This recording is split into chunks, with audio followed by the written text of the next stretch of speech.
What game was it? But the sequel was awful. Plants vs. Zombies. I will not buy the fucking premium Plants EA. Lol, that whole sentence sounds so sad. The Force Unleashed 2 was not as good as the original. It seemed much shorter than the first one. It didn't take me a lot of time to beat it. My buddy was so mad he paid $60 for such a short game that he brought it to my house and made me beat it. I had never played the original. With no experience whatsoever, I beat the game in about an hour and a half. I was pretty dumbfounded that someone thought that would be okay to release. Mass Effect 1 and 2 were awesome. 3 was fine but had a rough ending. Andromeda completely screwed the pooch. Thanks a lot EA. You money-grubbing customer-screwing fucks. The Old Republic is not the KOTOR 3 we deserve. Many good SW games were cancelled for some other shitty games. Fuck EA. Battlefield 1. We don't talk about Battlefield V. I heard bad things about Battlefield V, but I played it the other day and was actually really into the campaign. Didn't think the multiplayer was bad either. What am I missing here? The game failed to meet EA's sales expectations. Subsequently, resources and staff were pulled almost immediately, and this led to the live service being almost non-existent. I miss BF4 so much. That game was amazing. 2019-2020. Everything EA got their hands on and tried to make a sequel with their greedy corporate F***ck tards of employees. Dungeon Keeper was my favorite game before they made a mobile ad-infested pay-to-win *T-Fest sequel. Edit. Scrolling through comments in this post, I can see 80% is exactly what EA bought and dumpstered. This corporation is like a major disaster that happened to the entertainment industry. Sheesh. Any Tony Hawk game not made by Neversoft can get in the bin. Hitman. Blood Money was arguably one of the best stealth games of all time. But then came Absolution, which was so bad nearly killed the franchise. I'm just glad it's rebounded and is it again. Couldn't agree more. The large, open world with multiple ways of completing your objective were sorely missed in Absolution. Hitman is at its best when 47 just kills people. He doesn't need some personal wackadoo story. I mean, there's nothing wrong with giving him more character. Just don't do it at the cost of the actual mechanics gameplay. Star Wars The Force Unleashed 1 was absolutely amazing. Had a great story, characters, and had the ability to choose light side or dark side. It staggered when you got Force abilities, and it had a fairly good DLC. The sequel was god-awful and I hated it. Dragon Age Origins was amazing. Dragon Age 2 not so much. It's not really bad but just when in DA, you get to explore an entire region, province. You only explore a single city in DAII. Not to mention the copy-paste dungeon. Still like them both though. Command and Conquer up to 3 were amazing. Not counting the side games like Red Alert and Generals. But don't know how or why they completely overhaul the basic formula in CNC4. Gone is the base building. All you have now is 3 kinds of unit producers. The game seemed to be hyper-focused on co-op play. Shame they slapped CNC name on that game. Red Alert and Tiberian Sun were amazing also. The Paper Mario series. The original game was absolutely amazing and blew my mind when I was a kid. The levels were so unique and interesting. The dialogue was usually hilarious. Plenty of hours of playtime. The Thousand-Year Door was even better and improved on everything that was great about the first one. Still one of my favorite games to this day. Every one they've made since though has felt like a shadow of the former games. I don't know how you could screw up so badly when you already had a system that worked. But that's easily my biggest video game disappointment. Grab a Super Nintendo emulator and download Super Mario RPG. Paper Mario is technically the spiritual successor to that game, and it still holds up on its production values. Of course it does. It was a Mario game, made as an RPG, made by Squaresoft in their absolute prime. I'll have to disagree to some extent. Super Paper Mario is one of my favorite games, since it's very different from the rest of the series. Crossing over a RPG with a platformer makes it very unique. Also, I really like the villains. Yay Dementio. On the other hand, Sticker Star was absolute shit. Seconded. I really don't get why people say SPM was when it got worse. Yes, turn-based combat was gone, but interesting characters, story and wacky humor are still there, and the mechanics are still fun. Fallout 4 was a decent game. Fallout 76? Need I say more? Bethesda games get progressively worse over time. They focus too much on gameplay mechanics instead of the actual story RPG elements. I don't play Fallout for its combat system, but they seem to think I do. Asterisk, I still want my canvas bag. Todd asterisk. Any Final Fantasy game that had a sequel. The main games are designed as one complete story, so when a game like Final Fantasy X-2 comes out, it always feels like a lazy cash grab that's just been tacked on at the last minute. FFX2 was weird.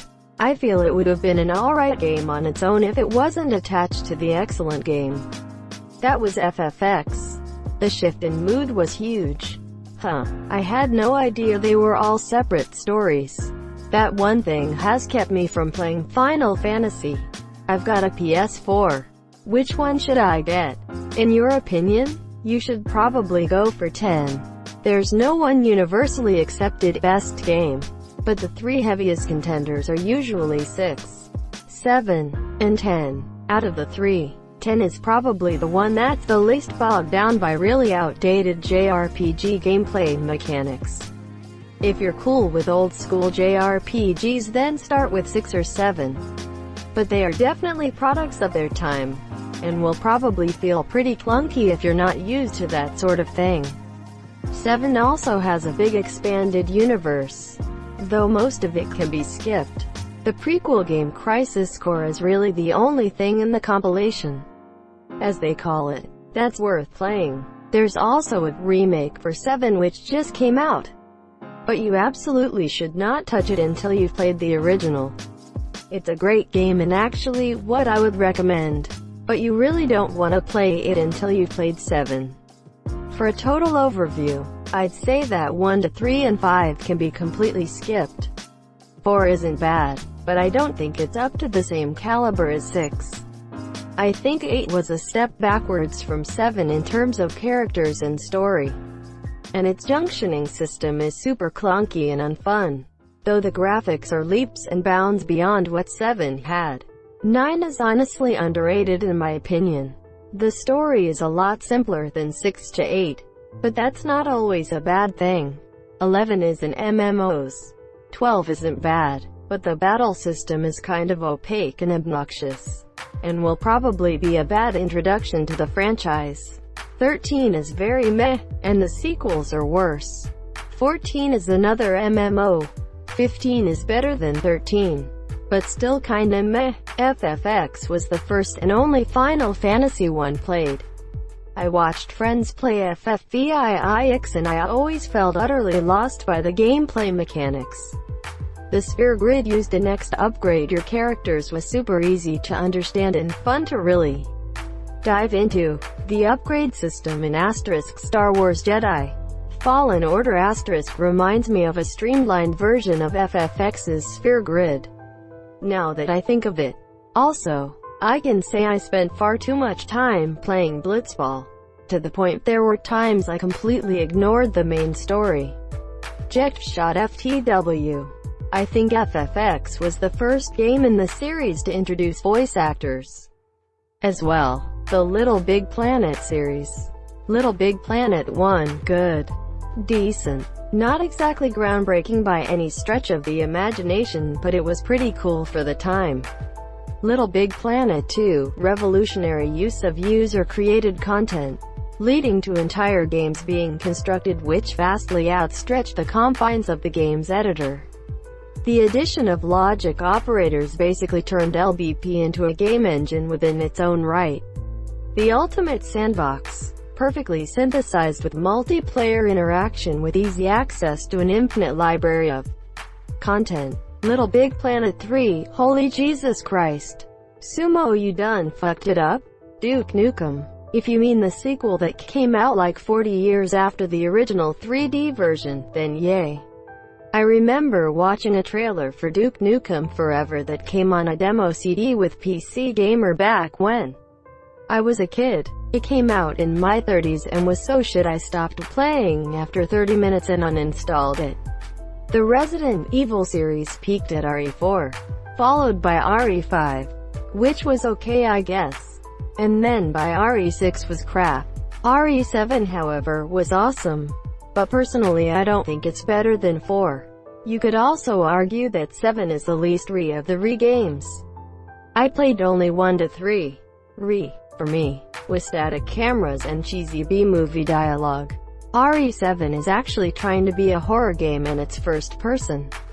Nah, RE7 is more of a Resident Evil game than 4, 5 and 6. The contained environments with puzzle solving that requires backtracking, the more limited ammo and supplies in general, as well as just how your inventory is managed and needing to pick up specific items to get around and decide, do I need this extra herb or should I leave it so I can take this key item to its location?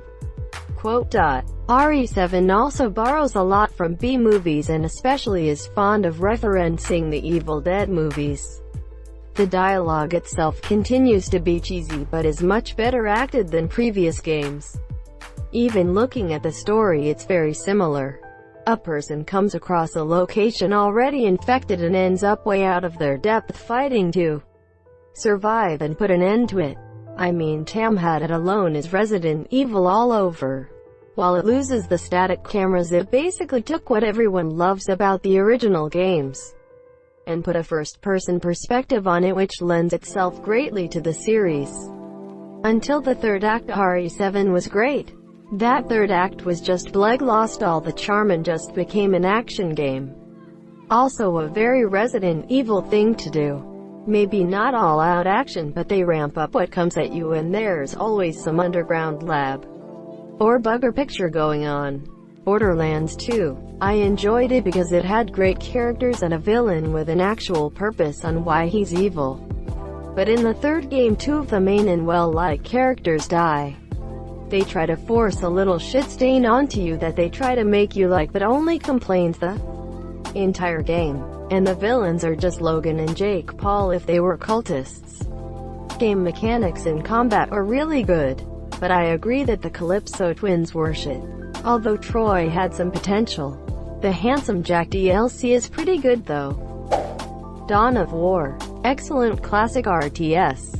Dawn of War 2. Run forward, grind out units, smash smash.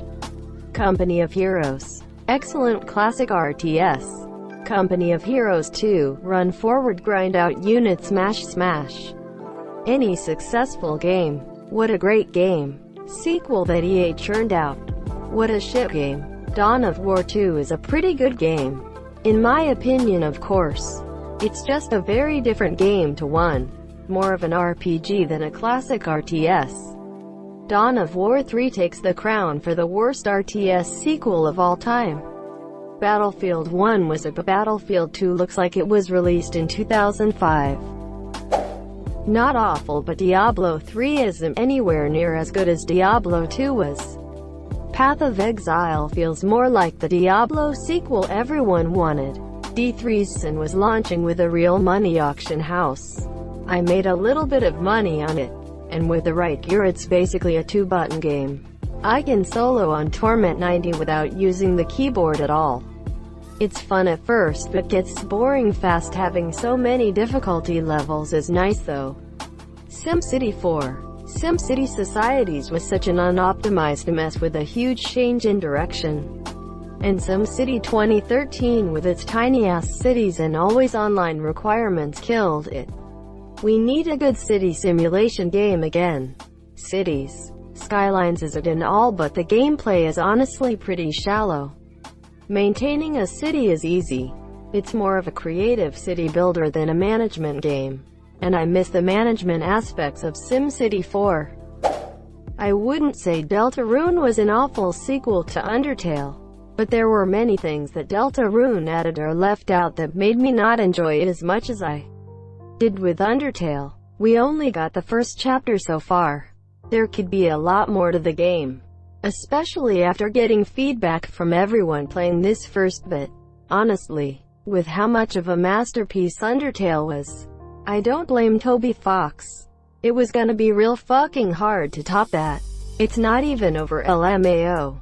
Toby Fox is just trying to convey a different message with this game. If you want to, the game theories explain it really well. Thank you so much for watching and have a good day.